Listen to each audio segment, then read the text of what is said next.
हमारा अगला टॉपिक है इनहेरिटेंस ऑफ टू जीन्स। अभी तक हमने मोनोहाइब्रिड क्रॉस देखा था जब हम वन जीन का केस देख रहे थे। अब हम इसमें एक नए तरीके का क्रॉस देखेंगे। तो मेंडल ने अब की बार क्या किया? मेंडल ने अब की बार डाई हाइब्रिड क्रॉस किया। डाई का मतलब टू, और यहाँ पर हमारे पास दो पेयर्स ऑफ ट्रेट्स होंगे। पिछली बार हमारे पास क्या था? एक ही कैरेक्टर था जिसका एक पेयर ऑफ ट्रेट था। अब की बार हमारे पास दो पेयर ऑफ ट्रेट्स हैं। तो पहला कैरेक्टर है फॉर एग्जाम्पल सीड शेप, तो इसका पेयर ऑफ ट्रेट क्या होगा? राउंड या फिर रिंकल्ड। राउंड आपको दिख रहा है कैपिटल आर है, मतलब कि राउंड आपका क्या होगा? डोमिनेंट। और रिंकल्ड आपको दिख रहा है स्मॉल आर, मतलब रिंकल्ड है आपका क्या? रिसेसिव। दूसरा केस क्या होगा? दूसरा केस हो गया फॉर एग्जाम्पल आपका सीड कलर। सीड कलर में क्या वेरिएशंस है? एक आपका है येलो जो है कैपिटल वाई, एक है आपका ग्रीन जो है स्मॉल वाई। तो यहाँ पर भी आप देख पा रहे हैं क्या कि जो कैपिटल वाई है ये आपका है डोमिनेंट, और जो स्मॉल वाई ग्रीन कलर है वो है आपका रिसेसिव। तो इनके बीच में अब हम क्रॉस करा कर देखेंगे। जब हम एक से ज़्यादा कैरेक्टर को लेकर चलते हैं उसको हमने डाई हाइब्रिड क्रॉस कहा है, और इसके क्रॉसेस कैसे बनेंगे, हम इसको किस तरह से रिप्रेजेंट करेंगे, ये हम आगे देखते हैं। अब मेंडल को टू पेयर्स ऑफ ट्रेट्स मिल गए हैं जिनके बीच में उनको क्रॉस कराना होगा। अब देख लेते हैं क्रॉस कैसे हुआ। तो उनके पास सबसे पहले है राउंड एंड येलो, और दूसरा है रिंकल्ड एंड ग्रीन। तो आपको यहाँ पे चार ट्रेट्स दिख रहे हैं, round, yellow, wrinkled and green. ये इनके पेरेंट्स हो गए। तो राउंड एंड येलो में आपको क्या दिख रहा है? Capital R and capital Y. इसका क्या मतलब है कि ये दोनों ही डोमिनेंट एलील्स हैं, राइट। अब आप रिंकल्ड ग्रीन पर आ जाइए। इसके एलील्स कैसे दिख रहे हैं? Small R, small Y. तो ये कैसे हैं? ये रिसेसिव हैं, राइट। अब आगे क्या होगा? आगे इनके बनेंगे गैमीट्स। तो यहाँ से आया एक कैपिटल आर, यहाँ से आया एक कैपिटल वाई, फिर से यहाँ से आया एक स्मॉल आर और यहाँ से आया एक स्मॉल वाई। इनके बीच में जब क्रॉस होगा तो क्या रिजल्ट आएगा? हमें जो ऑफस्प्रिंग या प्रोजेनी मिली वो देखिए आपको राउंड एंड येलो। ये आपको कुछ ऐसे दिख रहा है, capital R, capital Y, small आई।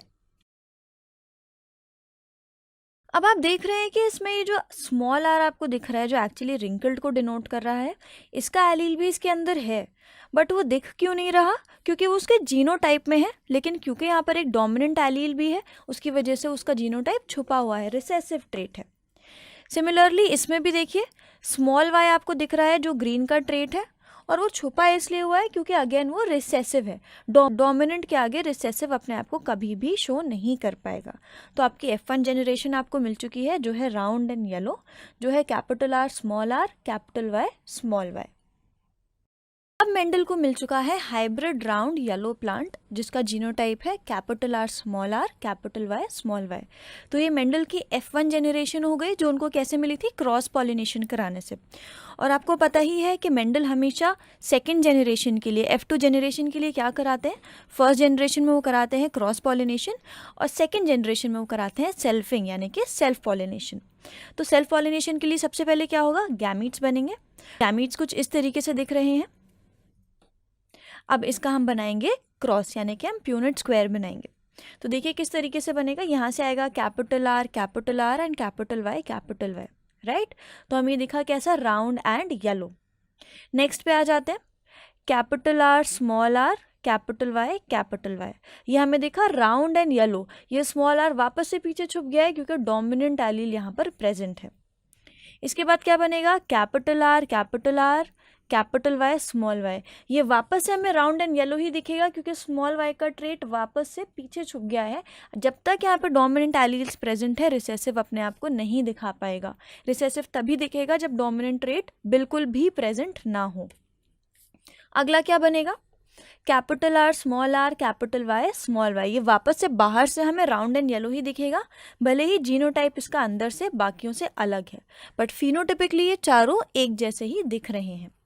नेक्स्ट की तरफ मूव करते हैं। नेक्स्ट देखिए यहाँ पर क्या बन रहा है? Capital R, capital Y. ये वापस से हमें कैसा दिख रहा है? Round and yellow. अब यहाँ पे मुझे लगता है कुछ अलग होने वाला है। देखिए कैपिटल आर यहाँ पर है, नहीं है। यहाँ पर है स्मॉल आर, कैपिटल वाई। तो ये कैसा दिखेगा? ये दिखेगा रिंकल्ड एंड येलो, क्योंकि राउंड वाला आपका ट्रेट जो डोमिनेंट है वो यहाँ पर एब्सेंट है। नेक्स्ट पे मूव करते हैं। ये है आपका वापस से capital R capital Y small Y. ये वापस से आपको कैसा दिख रहा है, राउंड एंड येलो, क्योंकि वापस से डोमिनेंट ट्रेट यहाँ पर आ चुका है। अब नेक्स्ट है आपका small R capital Y small Y.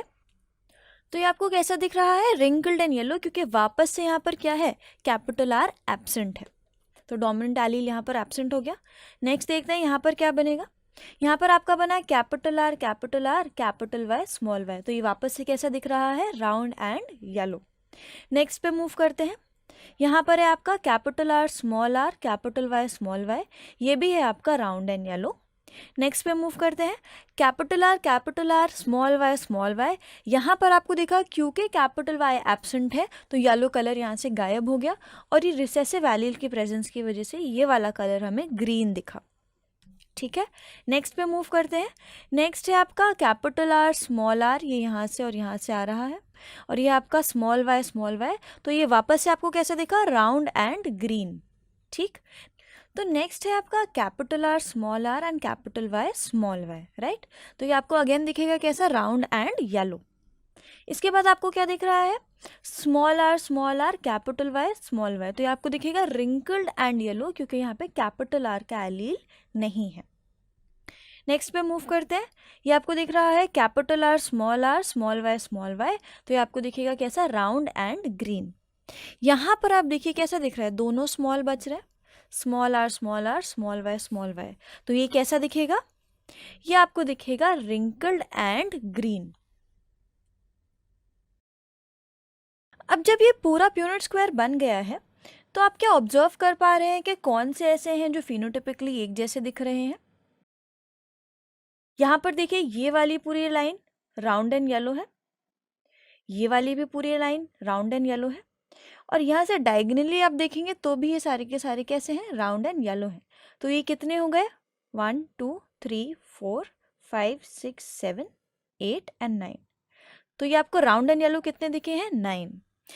उसके बाद आप देखेंगे ये और ये तीनों ही कैसे हैं, राउंड एंड ग्रीन। तो राउंड एंड ग्रीन आपको कितने दिख रहे हैं, 3, राइट।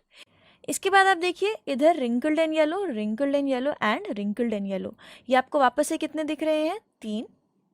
उसके बाद रिंकल्ड एंड ग्रीन कितना दिखा आपको, 1।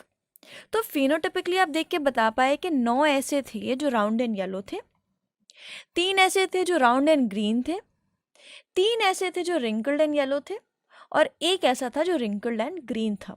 तो अगर आप इसका फिनोटिपिक रेशियो लिखेंगे तो कैसे लिखेंगे, इसका फिनोटिपिक रेशियो होगा 9:3:3:1। तो डाई हाइब्रिड क्रॉस का जनरेशन का फिनोटिपिक रेशियो निकल के आएगा 9:3:3:1।